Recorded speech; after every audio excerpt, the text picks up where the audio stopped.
Biden bombs. Well, not the elections, at least not yet, but I'm talking about Syria, Iraq, and Yemen. The question is, how did we get from the war in Gaza to bombing Syria, Iraq, and Yemen? They say if you must resort to violence, then you've already lost. In the aftermath of the January 28 attacks that killed 3 American soldiers in Jordan, the United States launched retaliatory airstrikes against pro-Iran groups in Syria, Iraq, and Yemen. Some sort of retaliation by the United States against pro-Iran groups were expected for a while, and as I record this on February 7th, new airstrikes might happen. The situation in the Middle East has been getting tenser and tenser since October 7th. That was when the Palestinian armed group Hamas attacked southern Israel, killed hundreds of Israelis, and took some 200 people hostage and dragged them back to the Gaza Strip. Israel, in turn, started leveling Gaza into fine ash, and along the way, killing some 30,000 Palestinians, nearly half of them children. So from October 7th, the Hamas-Israel war spreading to Lebanon, Syria, Iraq, Jordan, Yemen, with Iran in the backdrop. How did we even get here? Buckle up, this will take a minute, or 4, or even more. Since October 7th, U.S. forces in various bases in the region have come under attack about 170 times. 170 times. That's about 1.38 attacks for each day.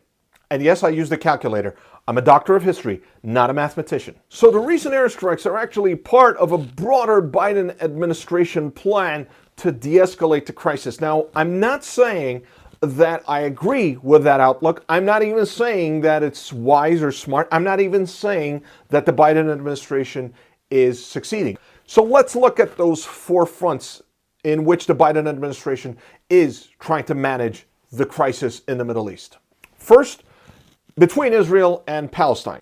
Since October 7th, the United States has backed Israel in its stated aims to degrade and perhaps even destroy Hamas. But the U.S. is also using its backing of Israel to put pressure on the Netanyahu government to agree to America's short-term and long-term political objectives in the region. What are those? Well, minimize Palestinian suffering in Gaza. Not very successful. 2, to agree to some sort of a transition period with the end game being the establishment of a Palestinian state. Part of this plan involves that once the fighting stops, the Palestinian Authority in the West Bank could come back to the Gaza Strip and take over responsibility of the governance of the area from Hamas. Of course, Palestinian President Mahmoud Abbas, whose Palestine Liberation Organization runs the Palestinian Authority, is not really too crazy about this idea. The PLO had lost control of Gaza to Hamas in 2007. And it really wouldn't be wise of them to come back to Gaza on the backs of the Israelis and the Americans. By the way, a quick reminder to, well, not regional experts, but to lay folks, there is no real Palestinian state. It's not independent. It's just a rump statelet in the West Bank and to a certain extent Gaza that's more or less under Israeli occupation. And in fact, it's exactly on that point that things really suck for the Biden administration. The Israeli government has not agreed to any of the things that I discussed so far. Once the fighting stops, and that's not really clear from the Netanyahu administration's point of view when that's going to happen, they have not agreed to the formation of an independent Palestinian state. As far as Netanyahu is concerned, the new Palestinian state, if it were to be independent, is just going to cause more trouble for Israel. So Gazan civilians continue to suffer, and Netanyahu is completely ignoring or outright rejecting American calls for the formation of a Palestinian state. Netanyahu is also cornered by his coalition partners. For example, his National Security Minister Itamar Ben-Gvir, as well as his Finance Minister Bezalel Smotrich.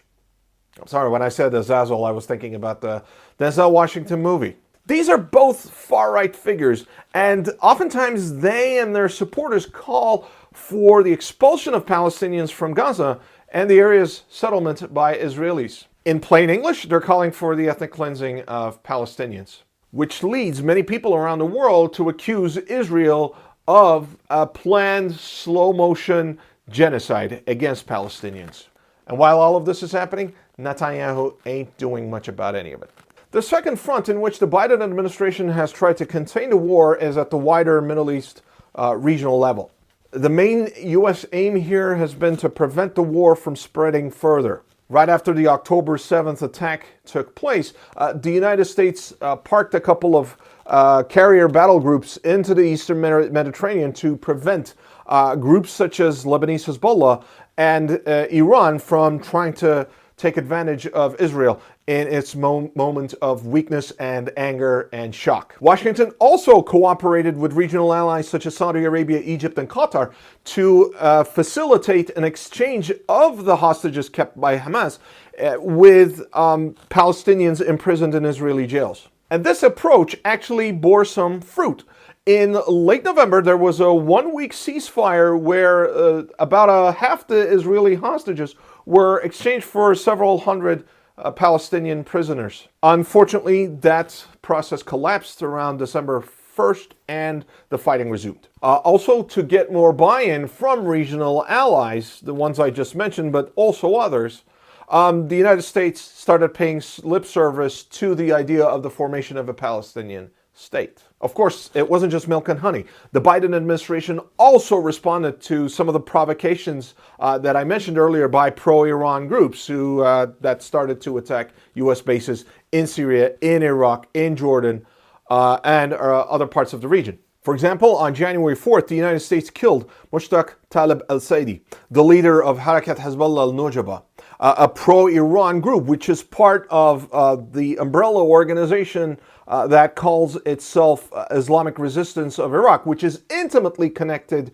to the militia forces that are part of Iraq's national security structure. I'm talking about the Popular Mobilization Forces. And of course, that led to further deterioration of U.S.-Iraq relations. Iraq here is in a very weird position because it's good friends, or it was good friends, with both the United States and Iran. And of course, as a result of these attacks, Iran has come to play an even more dominant role in Iraqi politics. And of course, the United States responded to attacks by the Houthis in Yemen by conducting airstrikes and drone strikes against the pro-Iran group. The results have been mixed, to say the least. The third and one of the toughest fronts on which the Biden administration has found itself trying to contain the Hamas-Israel war has been at the global level. The idea here has been to maintain U.S. and Western moral authority. And really, it has been on this front that the United States and its Western allies have really badly failed. Public opinion around the world is coming down more and more on the side of Palestinians and criticizing Israeli actions in Gaza and even calling Israeli actions in Gaza a genocide. Note that news outlets of whatever persuasion, left, right, pro-Israel, pro-Palestine, are no longer even talking about the October 7th attacks. Hamas's actions and the Netanyahu government's short-sightedness have turned the conversations solely on Israel's excesses. What's happening here is that people around the world are looking at the United States and the European Union's and Britain's support for Ukraine in the aftermath of the Russian invasion in February 2022, and their silence or almost full-on support for Israel in its war on Gaza. Yes, a lot of folks admit that Hamas started all this on October 7th, but what do ordinary Palestinians have to do with the actions of Hamas, many of whom have very little control over the armed group? Also, let's not forget that the broader Israel-Palestine goes back to way more than a century. It didn't just start on October. And the other problem here, the West constantly talks about rules-based international order, right? But then the critics wonder whether those rules that make up the international order don't really apply to Arabs and Muslims or Jews. In other words, they ask, are Palestinian lives more valuable than that of Ukrainian lives? Okay, that almost turned into a rant about Ukraine and Palestine, and I really don't want to carry any water for Vladimir Putin, who, by the way, is using all of this to his own benefit. So kudos to America and Europe to helping Putin unintentionally. And the fourth level at which the Biden administration is trying to manage the after effects of the Hamas-Israel war is on the domestic front. You must have heard the maxim, all politics is local, right? It's an election year in the United States, and this might end up being one of the toughest election cycles in recent U.S. history. You got Biden, who, despite some of his economic achievements, is facing a potent challenge from his predecessor, Donald Trump. Two dynamics are at play here. On the one hand, you got the pro-Israel vote, which, by the way, is not the same thing with the Jewish American vote. Jewish Americans mostly vote for Democrats. In fact, they're oftentimes on the left wing of the Democratic Party. Some are conservative, and some occasionally opt for the Republicans. The most solidly pro-Israel voters in the United States are conservatives, and especially evangelical Christian voters. Many of these folks unfortunately see what's happening in the region as a way of, expediting the end of times and the arrival of kingdom of heaven on earth. Many of these folks will vote for the Republican Party and for Donald Trump no matter what.